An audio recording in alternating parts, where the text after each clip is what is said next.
안녕하세요. 켈리의 작은 도서관에 오신 것을 환영합니다. 오늘은 구효서 작가의 그녀의 야윈 뺨을 소개해 드리겠습니다. 미팅에서 만나 7년 정도 사귀다가 헤어졌던 남녀가 10년이 훨씬 지난 30대 후반에 다시 마주칩니다. 마치 황순원의 소나기에 나오는 소년 소녀의 순수한 사랑을 연상시키기도 하는데요. 간결한 문체와 절제된 묘사로 중년 남녀의 심리를 잘 그려내고 있습니다. 구효서 작가의 그녀의 야윈 뺨 들어보시죠.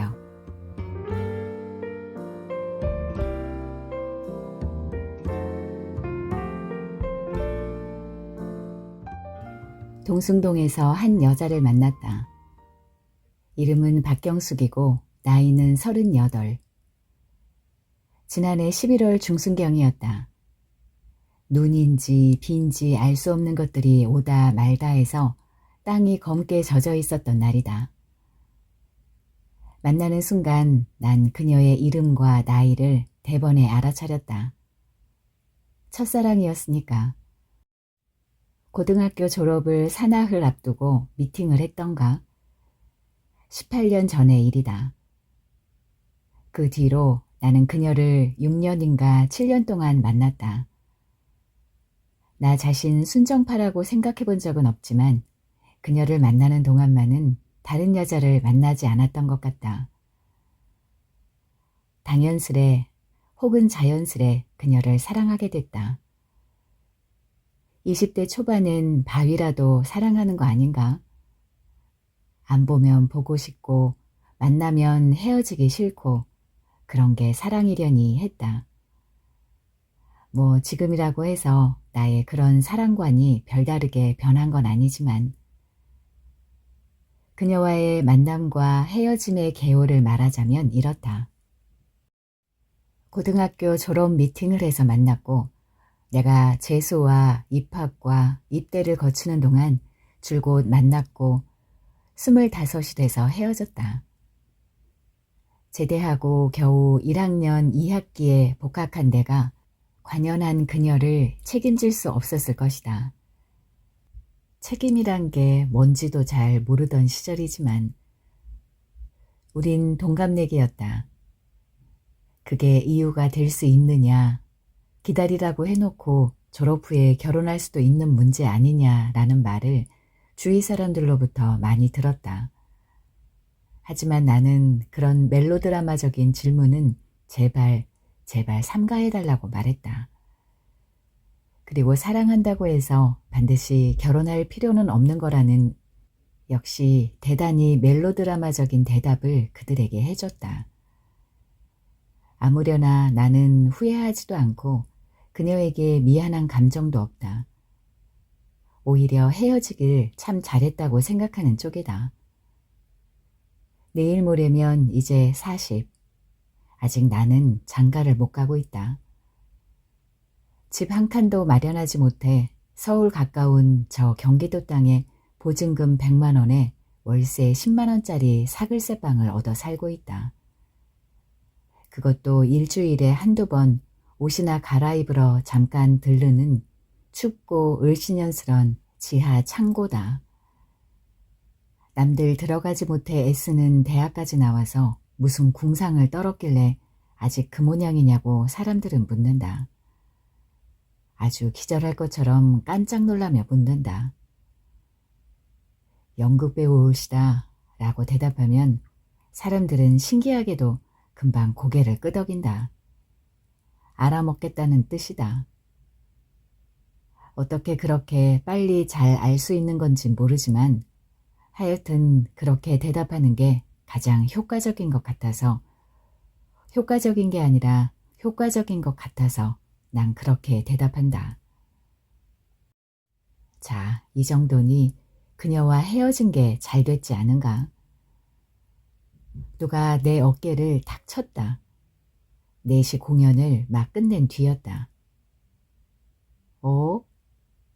말은 못하고 나는 비명만 질렀다. 나 경숙이야. 오랜만이야. 그지? 그녀가 불쑥 손을 내밀어서 나는 얼떨결에 그걸 붙들고 정신없이 흔들었다. 얼마 만에 잡아보는 손인가. 어떡하지? 7시 공연 때문에 분장을 지울 수가 없어. 그녀가 이물 없이 반말로 나오길래 나도 그렇게 했다. 38 먹은 남녀가 20살 바기들처럼 말하는 건 조금 어색하지만 나 7시 공연도 볼 거야. 끝나고 만날 수 있겠지? 그녀가 말했다. 그러면서 그녀는 내 가슴을 보고 어머, 너 가슴에 털 없었잖아 했다. 나는 윗도리를 홀라당 벗고 있었다. 그런 연극이었으니까. 이것도 사실은 분장이야. 그녀가 쿡쿡거리고 웃었다. 나도 낄낄거렸다. 그녀의 얼굴은 옛날보다 조금 검어진 것 같았다. 그리고 뺨이 약간 야위었달까? 7시 공연이 끝나고 우린 다시 지상에서 만났다. 공연장이 지하에 있었으니까. 너 그 여배우하고 참 잘하더라. 뭘? 내가 물었다. 섹스씬 말이야. 되게 적나라하대. 아무리 연극이라지만 그게 막 서면 어떡하니? 그거? 나는 그녀의 어깨를 주먹으로 펑 쳤다. 너 많이 달라졌어. 옛날엔 안 그랬는데. 내가 말했다. 안 그랬지. 그녀가 하늘을 쳐다보며 말했다. 하늘엔 아무것도 없었다. 모든 건 땅 위에 있었다. 마로니에 공원. 늦도록 북을 치고 장구를 쳤다. 전자기타, 드럼, 키보드, 락 발성. 그런 소리들이 밤 기운을 헤집고 다녔다. 그곳엔 없는 것이 없었다. 불빛이 있고 소리가 있고 환호와 욕설이 있었다. 술이 있고 사랑이 있고 프라이드 치킨, 화강암 조상, 크라상, 섞어찌개, 유경옥 드로잉전이 있었다. 사주궁합과 토사물과 아서 밀러가 있었다. 나로선 그런 걸 하루라도 안 볼 수 없었다. 해가 떠서 해가 질 때까지 동숭동에서 사니까. 24시간 동숭동에 머무르는 날이 많으니까. 대사를 외우고 연습을 하고 밥을 먹고 사람을 만난다. 나는 동숭동을 싫어하거나 좋아하지 않는다. 어떤 땐 싫고 어떤 땐 좋다. 삶의 터전이란 데는 다 그런 거니까. 이런 데서 사니 참 좋겠다. 그녀가 말했다. 나쁠 건 없지. 난 이런 데 자주 올 수는 없으니까 오늘은 네가 날 에스코트해. 그녀는 내 팔에다 자신의 팔을 쓱 둘렀다. 나는 그녀를 이끌고 공원을 빙빙 돌았다. 큰 길가 쪽의 원형 스탠드엔 대형 냉장고만한 2대의 스피커가 엄청난 소리를 쏟아내고 있었다.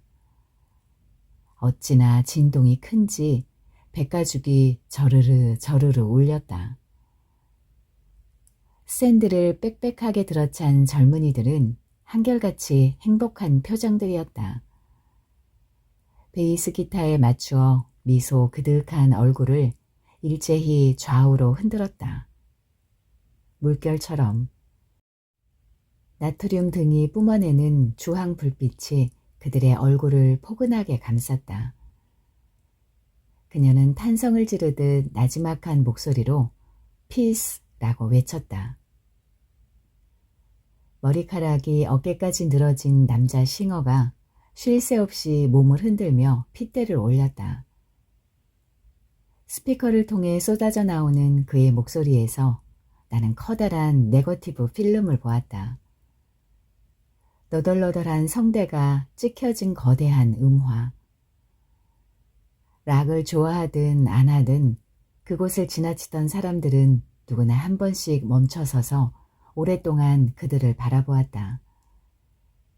더러는 어깨를 들썩이며 호응하는 축도 있었다. 라이브의 열기란 대단하다. 나도 어느새 고개를 끄덕이며 박자를 맞추고 있었다. 그녀는 발끝을 달싹거렸다. 굉장해. 그녀가 내 오른팔을 바짝 끌어당기며 부르르 진저리를 쳤다.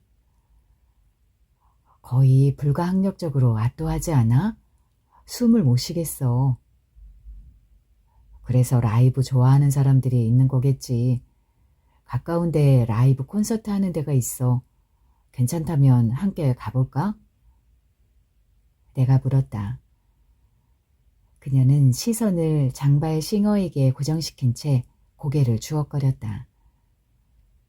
내 팔뚝은 그녀의 따뜻하고 부드러운 겨드랑이를 느끼고 있었다. 열기라든가 사기라는 게 충전한다는 말을 새삼 알 수 있을 것 같았다. 하늘을 찌른다는 말, 원형 스탠드에서 뿜어내는 열기가 로켓처럼 하늘로 솟구쳐 올라 저 멀리 어둡고 광활한 우주를 덮이는 것만 같았다.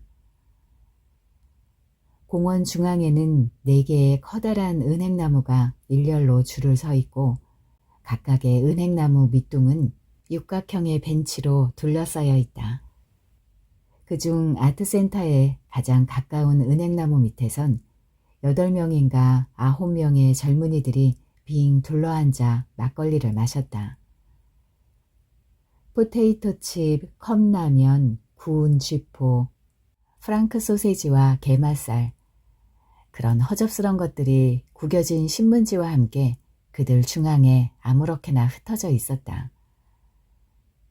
바닥바닥 소리가 나는 청색 혹은 적색 비닐잔에다 막걸리를 따라 마시고 그들은 노래를 부르며 손뼉을 쳤다.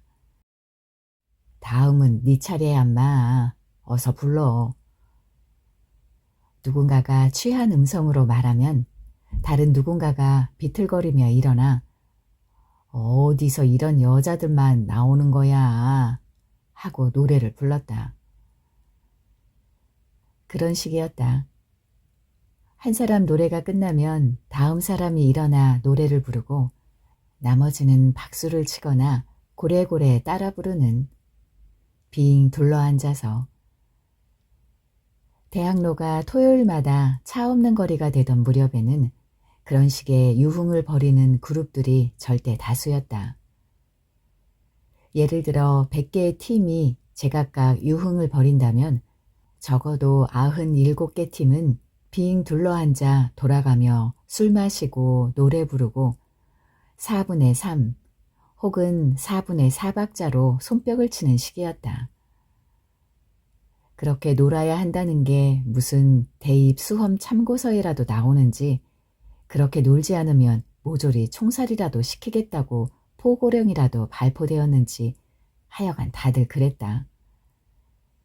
그게 뭐 어쨌다는 게 아니라 신비하다는 거다. 누가 시키지도 않았는데 어쩌면 그리도 일사불란한 놀이 방식을 공유하는 걸까? 그런 걸 문화라고 하는 걸까? 유원지 같은 데 가면 나이 자신 분들은 그들 나름대로 그런 게 있다. 노래 부르며 어쑤 어쑤 군무를 추는 것. 그게 나쁠 건 없겠다.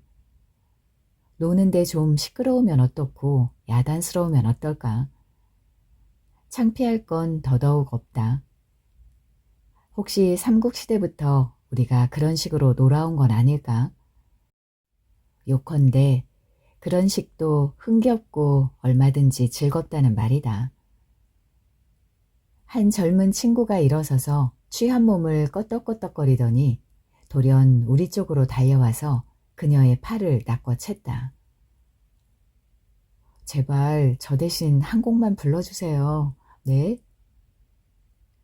별로 어렵지도 않은 부탁을 그는 아주 비굴하고 슬픈 얼굴로 청했다. 한기범처럼 긴 허리를 연신 굽신거리면서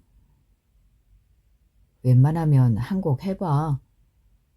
내가 말했고 그녀는 싫지 않은 듯 젊은 친구를 따라갔다. 좌중에서 자발적인 박수와 기성이 터져나왔고 그녀는 박정훈의 오늘 같은 밤이면이라는 노래를 불렀다. 능청스러우면서도 아주 썩 잘 부르는 노래였다. 나는 내가 아는 부분, 그 노래는 도입부가 꽤 어렵다. 그 부분만 따라했다. 오늘 같은 밤이면 그대를 나의 품에 가득 안고서 멈춰진 시간 속에 그대와 영원토록 머물고 싶어. 나와 그녀는 그들로부터 막걸리 한 잔씩 얻어마시고 함께 놀자는 걸 뿌리치고 아트센터 건물로 올라섰다. 아트센터 1층의 마로니에 카페로 들어섰다. 그곳에선 공원을 한눈에 볼 수 있었다. 사실 말이야, 그녀가 말했다. 우리가 처음 만난 곳이 이 어방이야. 그래? 나는 거대한 통유리를 통해 바깥을 내다보았다. 문예 회관의 붉은 벽돌담 밖에선 2명의 남자가 코믹 마임을 하고 있었다.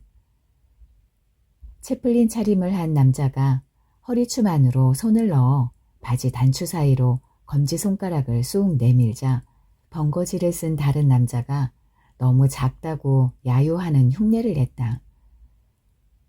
서툰 몸 동작이었지만 30명도 넘는 관객들이 열렬한 호응을 보내고 있었다. 저 앞쪽엔가 무슨 청소년 회관 같은 게 하나 있었거든. 거기서 우리 미팅했잖아. 그녀가 손가락으로 큰 길 넘어 어디쯤을 가리키며 말했다. 그래, 그러고 보니까 그랬던 것 같아. 내가 말했다. 그땐 저쯤으로 이쯤이었던가? 아주 지저분한 개울이 하나 흘렀던 것 같은데. 복개한 거 아닐까? 그렇담 저 도로 밑으로 그때 그 개천이 흐르고 있을지도 모르겠네. 그러겠네. 우리가 앉아있는 카페 앞 마로니의 나무 아래엔 번쩍이는 가죽 점퍼와 스타디움 점퍼를 입은 10서너 먹은 아이들이 팽이처럼 몸을 돌리며 춤을 추고 있었다. 나뭇가지에 라디오를 걸어놓고 스파이크리의 똑바로 살아라에 나오는 것과 아주 똑같이 생긴 거대한 라디오였다. 그때 바리깡으로 머리 밀려서 줄창 모자 쓰고 있던 애 있었지? 그녀가 물었다. 그랬지. 머리 가운데로 고속도로가 나 있었지. 영세. 걔 이름이 영세야. 뭐해 걔는? 검사 됐어. 특검부에 있대나 봐. 아, 그랬구나. 밤이 깊을수록 공원은 오히려 활기가 넘쳤다.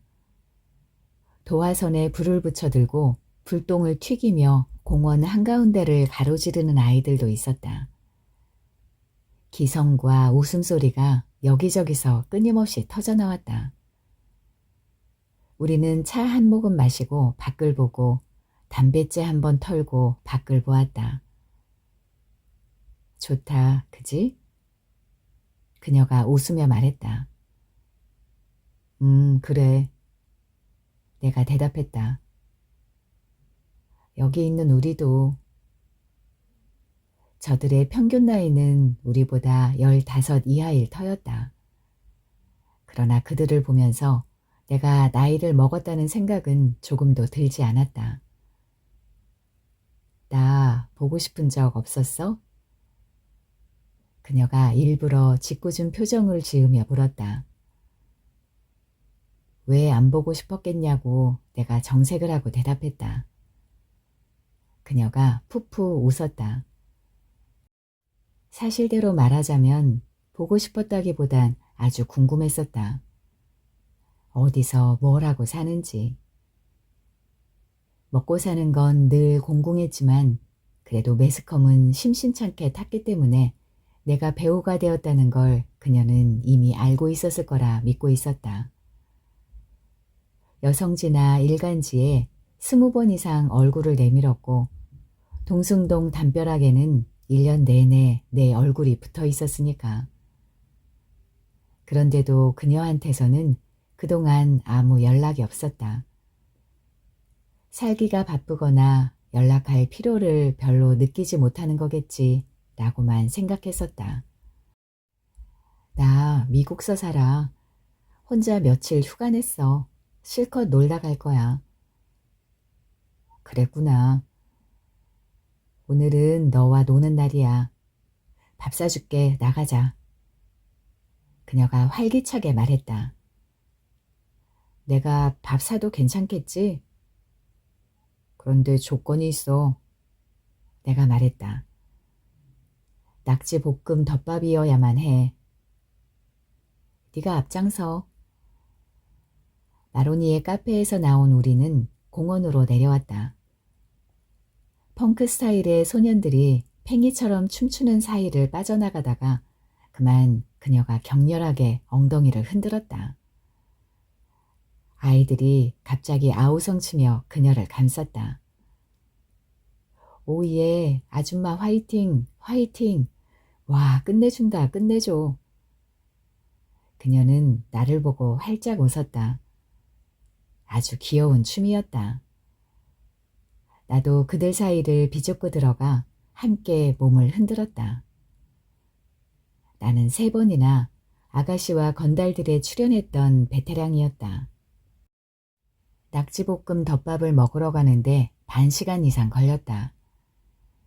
그날은 이상하게도 동숭동에 가위바위보 게임이 유행하고 있었던 것이다. 아무나 붙잡고 가위바위보를 하자는 건데 지는 사람은 이기는 사람 앞에서 큰 절을 올리는 거라나. 남녀노소가 없었다. 아무나 붙잡으면 되는 거였다. 5년 넘게 동숭동에 있었지만 그런 게임은 처음이었다.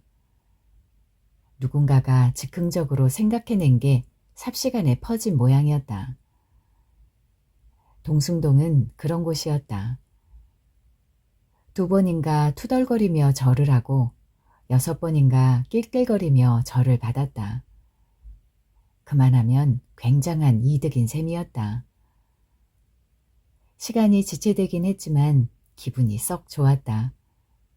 어쨌든 이득은 보았으니까.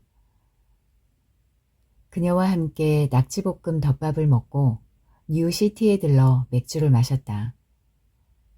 창밖에는 우린 새우젓이오 라는 붉고 푸른 세로 현수막이 걸려 있었다. 들국화와 함께하는 뮤지컬 플레이라는 작은 글씨도 보였다. 현수막이 걸린 전봇대 옆 게시판에는 아파트의 류시 스트라테, 등신과 머저리, 넌센스, 여배우 도둑, 조통수, 연인과 타인, 사기꾼 등의 포스터가 어지럽게 붙어 있었다. 물론 가슴에 털난 내 벗은 몸뚱아리도 보였다. 유리 맥주잔이 산타클로스의 버섯 모양을 하고 있었다. 맥주를 마시려고 잔을 기울일 때마다 버섯 코로 공기 들어가는 소리가 볼락볼락 하고 났다. 한 모금 마시고 탁자에 내려놓으면 또 공기 빠지는 소리가 볼락볼락 하고 났다. 그게 굉장히 재밌고 우스웠다. 그게 과연 그토록 재밌고 우스운 건진 잘 모르겠지만 그날은 어쨌든 옆구리가 결리도록 웃었다. 애들은 몇이야? 내가 그녀에게 물었다. 그녀는 웃다 말고 깜짝 놀라며 말했다. 2. 그래, 2이야.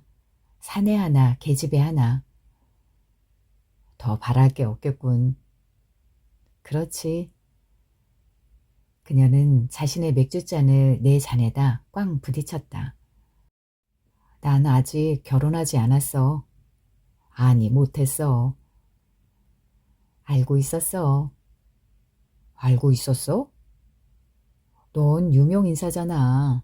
인터뷰 기사 몇 개 읽었거든. 사실은 네가 하는 연극 나 3번이나 봤다? 그랬었구나.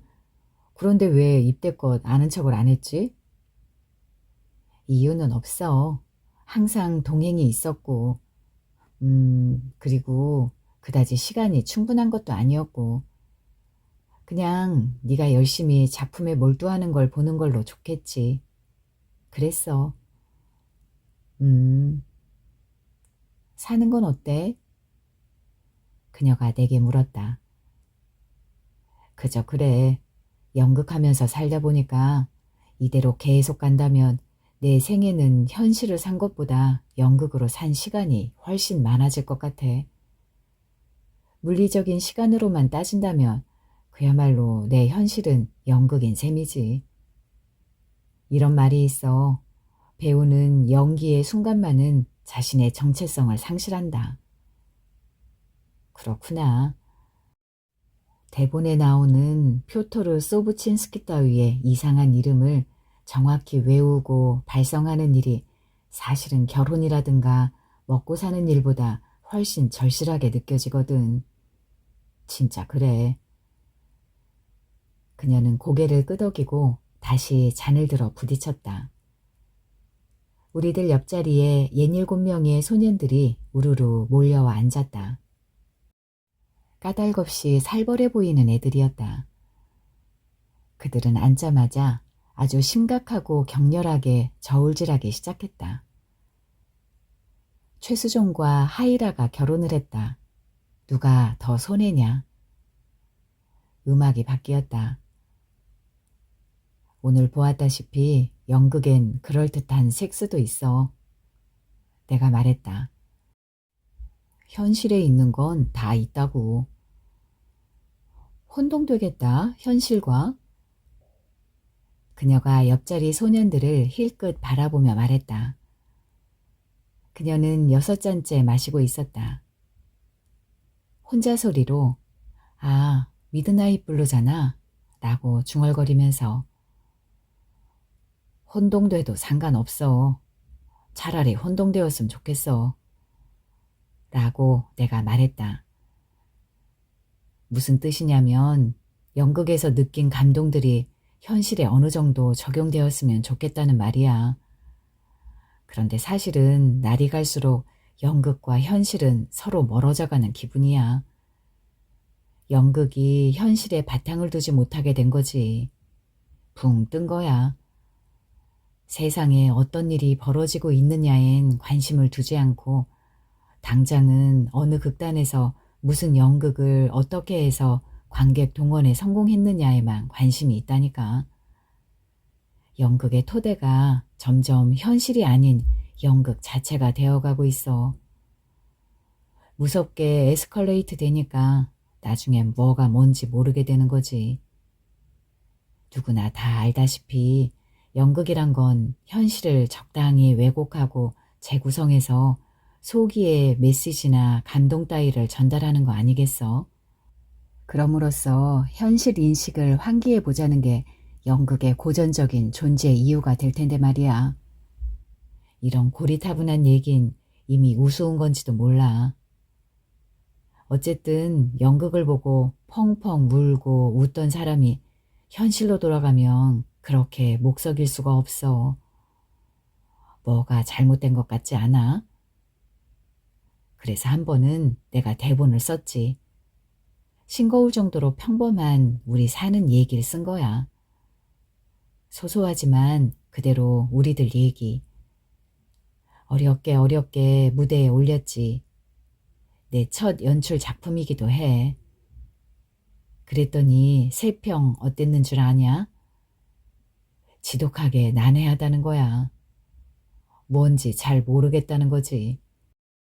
작품 속에 숨어있는 대단한 의미를 찾자니 영 안 찾아지거든. 그러니까 난해하다는 거야. 제기랄, 현실에서는 뭐가 심각하고 뭐가 대단한 건지 관심도 없고 까막눈인 주제에 연극을 보러 와선 눈을 붉히고 굉장한 것만 찾더라고. 아유, 나 취했나 봐. 갑자기 쓸데없는 말이 많아졌잖아. 참내, 더럽게 떠들고 있네. 그치? 그녀가 쿡 하고 웃었다. 잔에서 또 볼락볼락 소리가 나서 웃었는지 다른 이유 때문에 웃었는지는 잘 모르겠다. 하여간 그녀는 웃었고 웃는 바람에 맥주 거품이 튀어 그녀의 콧잔등에 달라붙었고 그래서 나도 웃었다. 우리들의 웃음이 저쪽 좌석의 기분을 굉장히 언짢게 한 모양이었다. 저쪽 좌석이란 아주 살벌해 보이는 소년들, 오른쪽 옆자리 손님들이었다. 아주 깔끔한 외모였고 한 명도 빠짐없이 흰 드레스 셔츠에 넥타이를 맨 신사들이었다. 나이는 나보다 많아 보이진 않았지만 그렇다고 적어 보이지도 않았다. 에이 씨발, 지금 거기 뭐라고 했어? 좆도. 한 남자가 인상을 구기고 아래턱을 쑥 내밀며 말했다. 내 눈을 노려보고 있었다. 창밖 큰 길에는 불자동차 한 대가 갑자기 페트롤을 번들이며 요란스럽게 지나가고 있었다. 그거 나한테 한 말이오? 내가 대꾸했으나 불자동차 소리 때문에 그는 잘 알아듣지 못한 모양이었다. 눈빛을 보아하니 그도 앵간히 취해 있었다.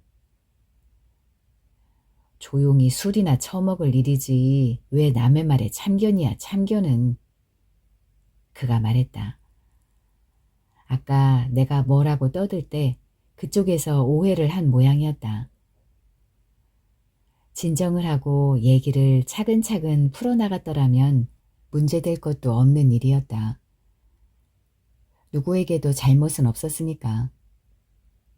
하지만 나는 그러지 않았다. 잘잘못을 따지기 전에 욕부터 짓거리는 놈들과 이러쿵 저러쿵 길게 얘기하고 싶지 않았다. 그 자식 되게 딱딱거리네 정말. 들으라면 들으라는 식으로 나는 중얼거렸다. 그놈을 바라보면서. 그러자 그가 갑자기 일어서서 웃저고리를 벗어 젖혔다. 이 사람들이 왜 이래? 왜 시비야? 이번엔 그녀가 소리를 지르며 튀어 일어났다.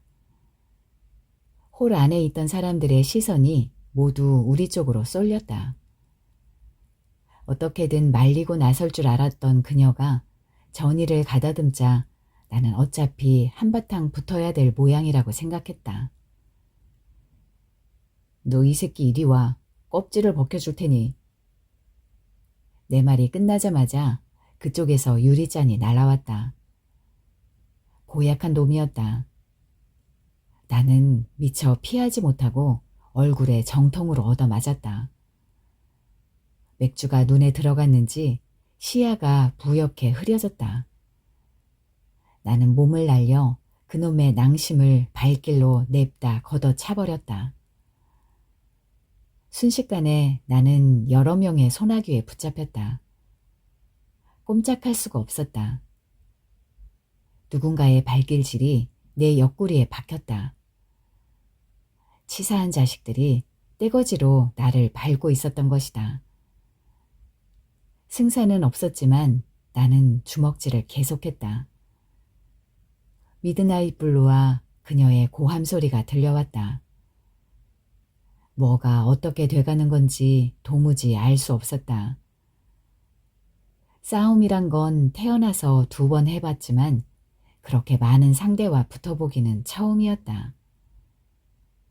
내 팔이며 멱살을 틀어쥐었던 손들이 하나둘 떨어져 나갔다. 살벌하게 생긴 소년들이 모두 일어나 싸움을 말리고 있었던 것이다. 소년들은 그들을 밀치고 그녀와 나를 홀 밖으로 드러냈다. 얼굴이 없어진 것처럼 얼얼했다. 한 명씩 덤벼 이 새끼들 죽여버리겠어. 흥분해서 고함을 지르면서도 오늘은 참 이상한 날이로구나 라는 생각이 한편으론 들었었다. 나쁜 자식들이야. 그녀도 씩씩거리며 말했다. 그녀는 핸드백에서 손수건을 꺼내 내 머리와 이마에 묻어있는 맥주 찌꺼기를 닦아주었다. 콧등에 상처가 났다고 그녀가 말했다. 우리는 밴드를 사기 위해 골목을 빠져나왔다. 지금 몇 시지? 내가 물었다. 11시 20분. 콧등에다 일회용 반창고를 붙이며 그녀가 대답했다. 벌써 그렇게 됐나? 연극 끝난 게 9시였잖아. 그렇군. 이제 가봐야지. 그녀는 대답 대신 갑자기 킥킥거리고 웃기 시작했다. 반창고 바른 내 얼굴이 우스웠던 걸까? 왜 그래? 내가 물었지만 그녀는 아무 말도 않고 계속해서 웃기만 했다. 허리를 쌓아안고 격렬하게 웃었다. 나는 어디 쇼윈도에 가서라도 내 몰골을 확인하고 싶어졌다. 그러다가 그만 나도 웃음을 터뜨리고 말았다. 얼굴을 일그러뜨린 채 눈물까지 질근거리며 웃는 그녀가 참을 수 없이 우스워 보였던 것이다. 웃음은 고장난 발동기처럼 제어되지 않았다. 그냥 내버려 두었다. 점점 더 심하게 일그러져가는 얼굴을 서로 바라보며 우린 언제까지고 그렇게 웃었다. 무서워 죽는 줄 알았어. 그녀가 겨우겨우 웃음을 멈추고 말했다. 우린 흥사단 앞 은행나무 아래 다리를 뻗고 앉아 길 건너 오감도 쪽을 바라보았다. 마지막 버스를 타려는 사람들과 택시를 잡으려는 사람들이 길 위에 늘어서 있었다. 이제 너도 돌아가야지. 내가 하늘을 쳐다보며 말했다. 공원 쪽에서는 이제 더 이상 어떤 소리도 들려오지 않았다. 서울대병원 야간 응급실 간판에 환하게 불이 들어와 있었다. 넌 안 가? 그녀가 물었다. 나는 그냥 동승동에서 자야겠다고 대답했다. 한 달이면 보름 이상은 동승동에서 잔다고 했다.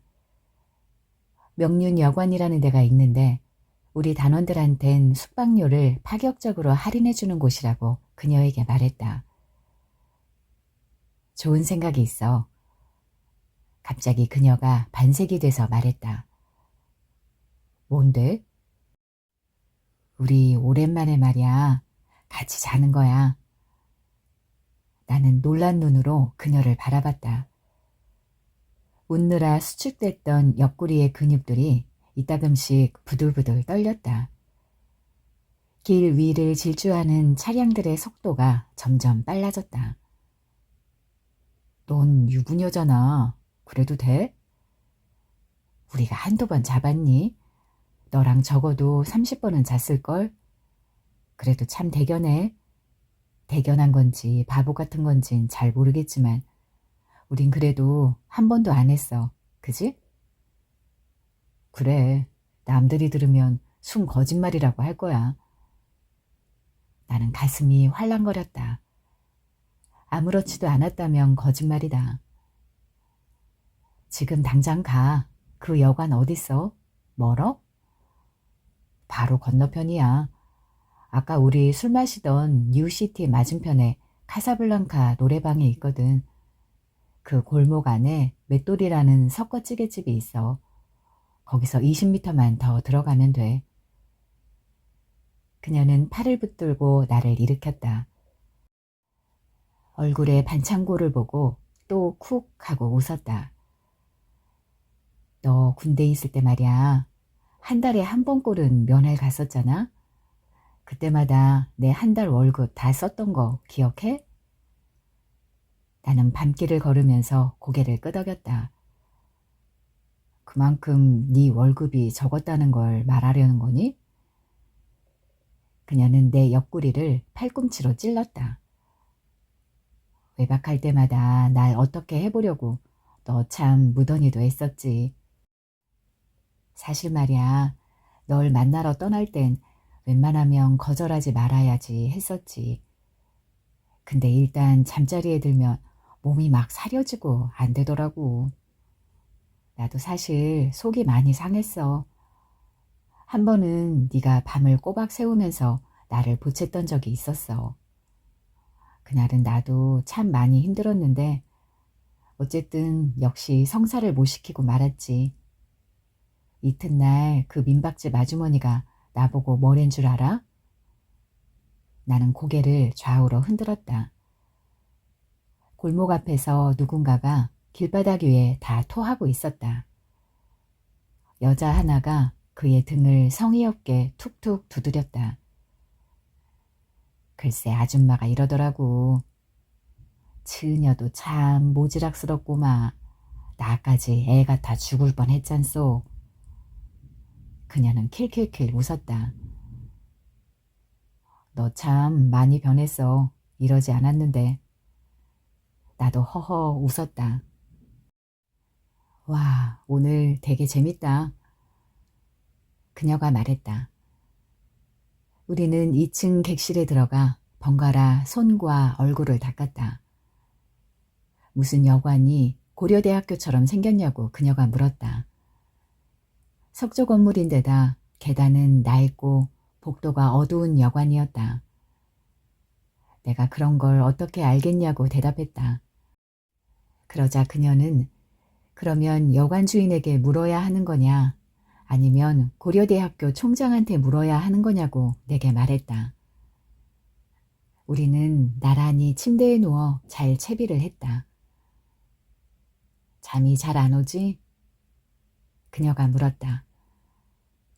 올 턱이 있냐? 내가 말했다. 하지만 우리 하거나 그러진 말자. 라고 그녀가 먼저 말했다.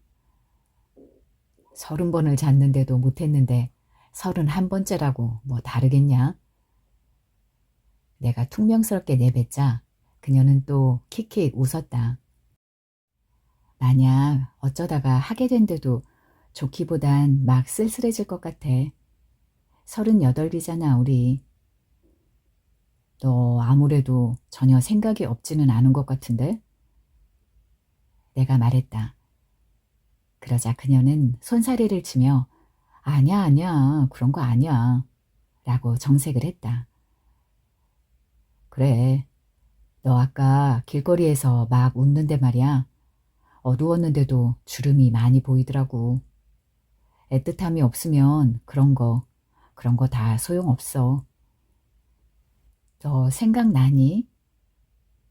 그녀가 내게로 얼굴을 돌리며 물었다. 우리 첫 키스할 때 침을 너무나 많이 흘렸던 거. 그녀가 또 웃었다. 생각나고 말고 그땐 그게 굉장히 창피했었어. 키스할 때 혀는 어떻게 처리하는 건지 이론적으로 다 마스터하고 있었지. 그런데 그게 이론대로 되는 거니? 어린 것들 사이에 떠도는 이론이라는 게 90%는 엉터리거든. 하지만 나중에 떠올려 보니까 서툰 것도 괜찮은 거더라고. 우리 중 누군가가 경험이 많은 연애 도사였다면 침 같은 건 흘리지 않았겠지. 둘 다 연애가 처음이었다는 얘기야. 너도 어쩜 나랑 똑같은 생각을 했니? 그녀가 내 가슴을 탁 때리며 말했다. 이럴 게 아니라 맥주라도 마시자고 내가 제의했고 그녀가 동의했다. 나는 주인 아주머니에게 캔맥주 10개를 갖다 달라고 했다. 5분도 안 돼서 노크 소리가 들렸다. 방바닥에 신문지를 깔아놓고 맥주를 마셨다. 나는 팬티만 입고 있었고 그녀는 옆구리와 허벅지가 훤히 드러나는 검은 난제리만 입고 있었다. 그래도 아직 몸이 쓸만한데? 내가 말하자 그녀는 놀리지 말라고 했다.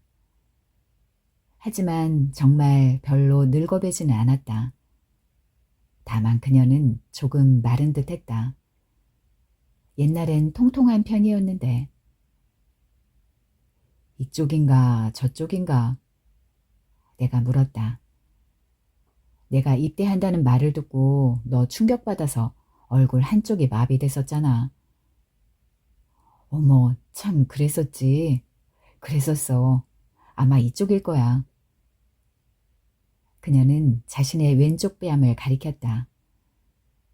왼쪽 뺨에는 그때의 후유증으로 1원짜리 동전만한 옅은 기미가 얼마 동안 남아있었다. 그러나 뺨이 전체적으로 야위어서 그런지 그런 건 되지 않았다. 그리고 너 나와 헤어질 때 나한테 충격적인 말 했던 거 기억해? 내가 물었다. 무슨? 그녀가 되물었다. 내가 말했지. 될 수 있으면 결혼 상대자는 신중하게 골라야 한다고. 그랬을 때 네가 뭘 했는 줄 알아? 뭘 했는데? 아무면 어떠냐고 했어. 네가 아닌 다음에야 어떤 남자든 무슨 상관이냐고. 처음 선보는 남자한테 시집 가버릴 거라고 했거든. 겁나더라야. 그녀가 재밌다는 듯이 웃었다. 내가 말했다. 그런데 연극을 하다 보니까 말이야. 그런 대사를 의외로 많이 만나게 되더라고. 여자들은 헤어질 때 의례 그렇게 능청을 떠는 모양이지. 그녀가 마침내 깔깔거리고 웃었다. 이 여자는 그동안 지나치게 낙천적으로 변했구나 하고 나는 생각했다. 그런저런 얘기를 했다. 왜 텔레비전 드라마 같은 데로 진출하지 않느냐라는 그녀의 질문에 곤혹스러워하기도 했고, 그러다가 또 불쑥불쑥 둘만의 옛날 이야기를 꺼내 웃곤 했다. 중구난방으로. 관객 앞에서의 연기와 카메라 앞에서의 연기가 어떻게 다른가. 아직 텔레비전으로부터 출연 제의를 받진 않았지만 뿌리칠 수 없는 조건이라면 나라고 별 수 있겠냐. 그런 얘기를 하다가 혼자 사는 남자는 성적인 욕구를 어떻게 충족시키나 따위로 말머리가 돌아가곤 했다. 그러다가 어쩌다 잠이 들었을 것이다. 이것이 내 첫사랑과의 재회였다. 싱겁다면 싱겁고 웃기다면 웃기는 재회였다. 이튿날 우리는 여관 곁에 있는 맷돌 식당에서 밥과 섞어찌개를 먹고 헤어졌다. 무대에 등장했다 퇴장하는 단역 배우들처럼 짠 하고 헤어졌다. 그녀는 밥을 2공기나 맛있게 먹었다. 한 가지 뒤늦게 생각나는 일을 더 추가하자면 나는 그날 밤 그녀의 알몸을 보았다는 것 정도다. 몇 시쯤이었는지는 잘 모르겠다. 나는 2차례인가 잠에서 깬 적이 있었다. 잠속으로 한 번 떨어지면 세상 없어도 깨지 않는 나였는데 그날은 2번이나 깼다. 기침 소리였는지 아니면 잠꼬대였는지 어떤 심상찮은 인기척에 놀라 잠을 깼다. 침대가 몹시 흔들린 것 같기도 하다. 저 어두운 땅속 어디쯤에서 들려오는 외침 소리 같기도 했고 흐느낌 소리 같기도 했다. 그것이 텔레비전 소리라든가 사람 떠드는 소리라든가 문 여닫는 소리라면 아마 나는 깨지 않았을 것이다. 정체가 분명한 그런 소리였다면 나는 뺨을 후려쳐도 일어나지 않았을 것이다. 그런데 그날 내가 잠결에 들은 소리는 아주 낯선 소리였다. 뭐라 표현할 수 없을 정도로 이상한 기분이 드는 음울한 소리였다.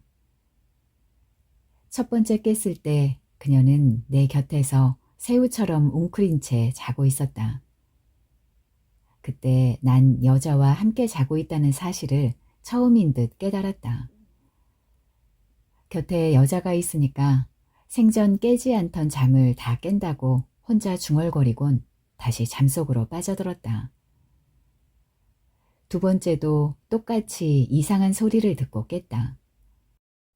두 번째는 그녀가 자리에 없었다.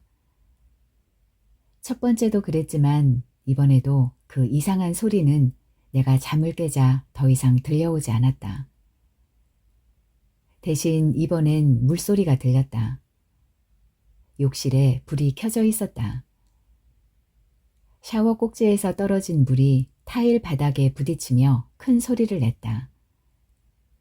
자다 말고 웬 샤워인가? 나는 비칠비칠 걸어가 욕실 문을 열었다. 그녀는 알몸인 채로 뜨거운 물을 맞고 있었다. 나를 바라보는 눈이 붉게 충혈되어 있었다. 무표정이었다. 그녀는 내게 무언가를 감추려고 애쓰는 것 같았다. 그게 무엇일까? 이미 자신의 알몸을 다 드러내 놓았으면서 나는 그녀의 어깨와 약간 늘어진 가슴과 배와 검은 음모와 허벅지를 바라보았다. 수십 년 전 내 손으로 적어도 300번은 애타게 쓰다듬었던 바로 그 몸이었다. 그러나 별 감동은 없었다. 나는 욕실 문을 닫고 침대로 돌아와 다시 잠에 빠져들었다. 그녀와의 만남은 그것으로 끝일 뻔했다. 밥 먹고 수다를 떨다가 헤어지는 바람에 주소나 전화번호를 적을 겨를이 없었으니까. 하기야 더 만날 일이 과연 있을까 싶었겠지. 그녀는 이제 미국으로 돌아갈 테고 다시 만나고 싶으면 언제라도 극장에 찾아오거나 하겠지. 각자 나름대로 삶이 있는 거니까 라고 나는 생각했다. 내 활동은 늘 만인에게 노출돼 있었으므로 그녀가 날 찾는 데는 아무 어려움이 없을 것이었다. 또 찾아온다면 언제라도 그날처럼 즐겁게 지낼 수 있을 것 같았다. 다만 이제 내 쪽에서는 그녀를 찾을 수 없었다. 연말엔 고등학교 동창회에 나갔다. 사람들이 드글드글 모이는 곳은 딱 질색이어서 동창회 같은 데는 죽어라 나가지 않는 게 나라는 인간이다. 그런데도 나갔다. 3학년 때 한반이었던 친구 하나가 못살게 굴어서 마지못해 나간 자리였다. 지금은 어엿한 회계사가 돼 있는 그 친구는 동창회 한 달 전부터 전화 공세를 펴기 시작했다. 알고 보니 동창회 총무를 맡은 모양이었다. 너 같은 유명 배우가 안 나오면 동창회 꼴이 뭐가 되겠느냐고 말도 안 되는 떼를 쓰기 시작했다. 그는 나를 동창회 조직 이사인가 뭔가로 제 맘대로 임명해놓고는 임원이니까 꼭 나오라고 협박을 했다. 그렇다고 나갈 내가 아니었다. 회원 700명 가운데 450명이 이사였다. 전 회원을 이사화해서 회비나 많이 거두려는 속셈이었다. 이사로 임명되었다는 게 오히려 동창회를 더 기피하게 했다. 하루 종일 동창들한테 전화만 하고도 먹고 살 수 있는 게 회계사라는 직업인지 녀석의 전화는 끈질기고 집요했다. 나중에는 극장에까지 찾아와서 내가 좋아하는 생선 초밥을 3인분이나 시켜줬다. 이런저런 얘기를 듣다 보니까 출신고등학교에 대한 애교심이 거의 광적인 정도에 이른 친구였다. 술을 먹다 자정이 넘으면 모교 담장을 넘어 들어가 운동장 한가운데서 고래고래 교가를 부르는 친구였다. 자식 둘에게 피아노를 가르쳐 모교 교가를 저녁마다 연주하게 하는 그런 놈이었다. 그 광기와 순수함에 감동돼서 나는 딱 한 번이라는 조건을 달고 라마다 르네상스 호텔을 갔던 것이다. 그곳에서 나는 그녀의 소식을 들었다. 함께 졸업 미팅을 했던 친구를 18년 만에 만났는데 얘기를 나누다 보니까 그가 용케도 그때 자기 파트너였던 여자와 함께 살고 있었던 것이다.